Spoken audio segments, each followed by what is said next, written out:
วัสดีครับขอต้อนรับเข้าสู่รายการคอสเพย์ครับรายการนี้นะครับเป็นรายการคอสเพย์ไม่ว่าจะเป็นมือใหม่ไม่เคยคอสมาก่อนหรือไม่รู้จะเริ่มต้นยังไงผมเหมือนเดิมรับหน้าที่เป็นผู้ดำเนินรายการครับฮาจิเด้ค่ะก็อย่างที่บอกกันไปนะคะว่าหัวข้อในแต่ละ EP เนี่ยเราก็จะเอามาจากคอมเมนต์ใน EP ก่อนๆซึ่งหัวข้อใน EP เนี้ยก็ยังหนีไม่พ้นวิกอยู่นั่นเองค่ะเรายกหัวข้อมาก็คือวิธีการย้อมสีวิกนั่นเองค่ะใช่แล้วครับแต่ก่อนอื่นที่จะเข้าหัวข้อหลักนะครับเราก็ไปสู่ช่วงต่อไปกันเลยครับช่วงรู้ไปก็เท่านั้นครับ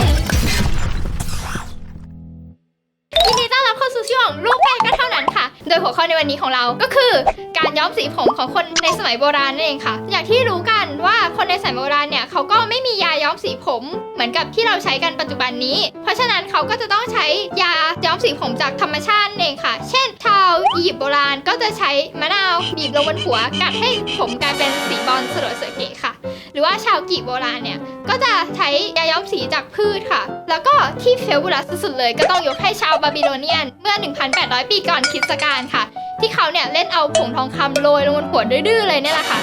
แล้วก็จบแล้วค่ะสำหรับช่วงรู้ไปก็เท่านั้นค่ะไปสู่ช่วงต่อไปกันเลยเย้ก็อยู่ในช่วง Trick and Tip ครับวันนี้ผมก็จะมาสอนเรื่องของการย้อมวิกกันทำยังไง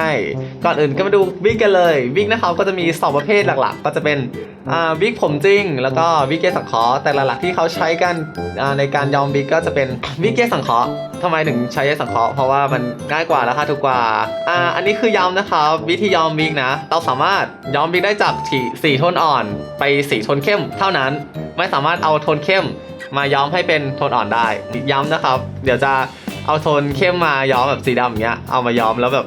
ทำไมมันไม่ติดตะทีอ่ะเพราะมันย้อมไม่ได้แล้วเราก็จะมาดูเรื่องของสีกันวันนี้ผมก็เตรียมสีอะคริลิกมา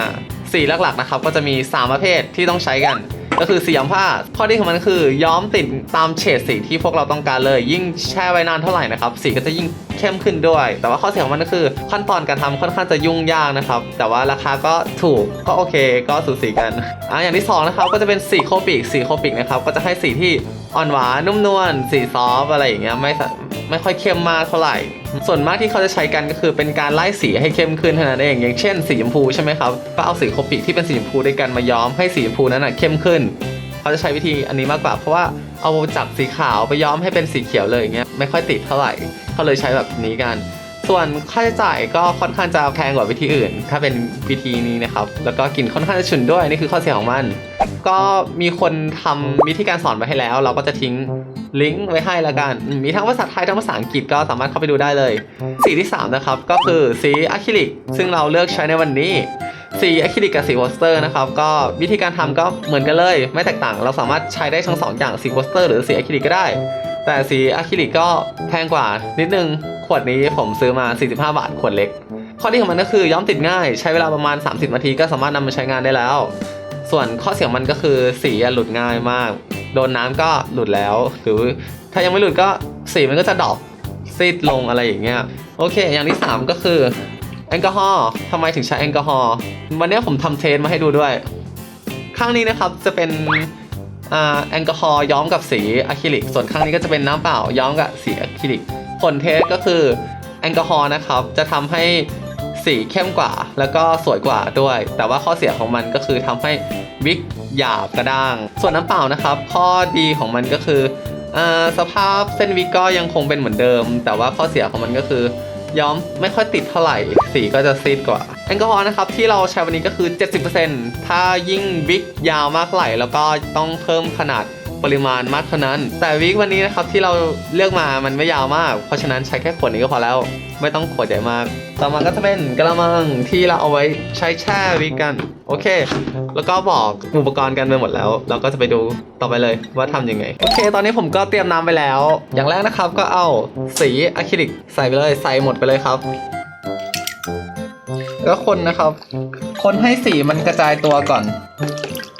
โอเคหลังจากที่สีกระจายตัวแล้วนะครับก็เอาแอลกอฮอล์1 ขวดเทใส่ลงไปเลยโอเคหลังจากที่ผมใส่แอลกอฮอล์เสร็จเรียบร้อยผมก็จะเอาวิกเนี่ยลงไปแช่ตามปกติเลยบนซักผ้าตอนที่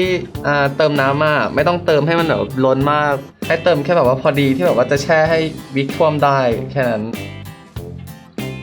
โอเคหลังจากที่ผมแช่ไว้ก็ทิ้งไว้ประมาณ30 นาทีแล้วเดี๋ยวมาดูกันใหม่ ก็เรียบร้อยแล้วครับกับการย้อมวิกเป็นยังไงบ้างสีสวยไหมคือหลังจากที่ผมอะย้อมเสร็จปุ๊บผมก็จะนำไปตากก่อนก็รอสักพักหนึ่งกว่ามันจะแห้งพอแห้งเสร็จแล้วก็เอามาทำการส่างก่อน เพราะว่ามันส่างก่อน เพราะว่าตอนที่ตากเสร็จอะมันจะมีเหมือนแบบตะกอนติดอยู่ที่เส้นใยเป็นพวกสีอะไรพวกเนี้ยนิดหน่อยก็เอาหวีอะมาส่างออกได้เลย สางไอ้สัตว์ แล้วก็มาส่างนะครับก็จัดทรงอะไรเรียบร้อยด้วย วันนี้นะครับสีที่ผมย้อมอะตอนแรกผมเป็นสีแดงใช่ไหมแต่ผลที่ได้ก็คือสีชมพูแต่ว่าถ้าคนไหนแบบอยากได้ให้มันแบบเป็นสีแดงหรือสีเข้มขึ้นอย่างเงี้ยก็เพิ่มปริมาณของแอลกอฮอล์ให้มากขึ้นไป แล้วก็นำปริมาณของน้ำมาลดลง เพราะว่าแอลกอฮอล์เขาจะเป็นตัวช่วยให้สีเข้มขึ้น แต่ว่าผลก็คือแบบว่าจะทำให้เส้นใยอะครับมันแบบแห้งหยาบกระด้างไปด้วยโอเค วันนี้ก็หมดเวลากับช่วง Trick and Trip ก็เป็นสู่ช่วงต่อไปกันเลยก็อยู่กับเราในช่วง Local Finder ครับวันนี้เราก็มีแขกรับเชิญพิเศษน้องเทสครับเป็นเด็กในค่ายนี่แหละในค่าย KG แต่ว่าน้องเขาทำงานอยู่เบื้องหลังก็เลยไม่ค่อยได้เจอหรอก ตอนนี้เราก็มาอยู่กันที่ J Cafe ค่ะ ซึ่งร้านนี้เนี่ยนอกจากอาหารจะอร่อยแล้วก็ยังได้บรรยากาศแบบญี่ปุ่นเลยบรรยากาศดีมากๆเลย แล้วร้านนี้ก็ยังมีชุดยูกะตะให้ยืมฟรีด้วยมาถ่ายรูปเล่นในร้านได้ค่ะ แต่ที่น่าเสียดายก็คือวันเนี้ยที่พวกเรามาถ่ายทำก็คือวันสุดท้ายแล้ว วันนี้เราก็เลยมาถ่ายรูปเพื่อเป็นความทรงจำที่ระลึกเนี่ยเป็นครั้งสุดท้ายโอเคงั้นเราไปถ่ายรูปกันดีกว่า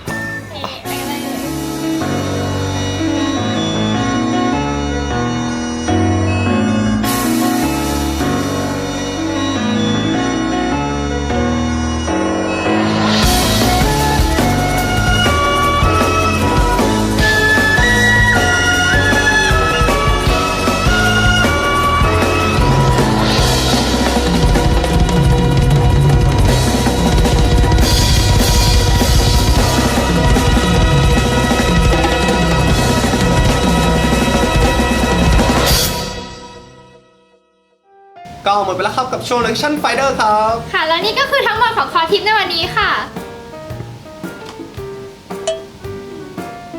มึงอะ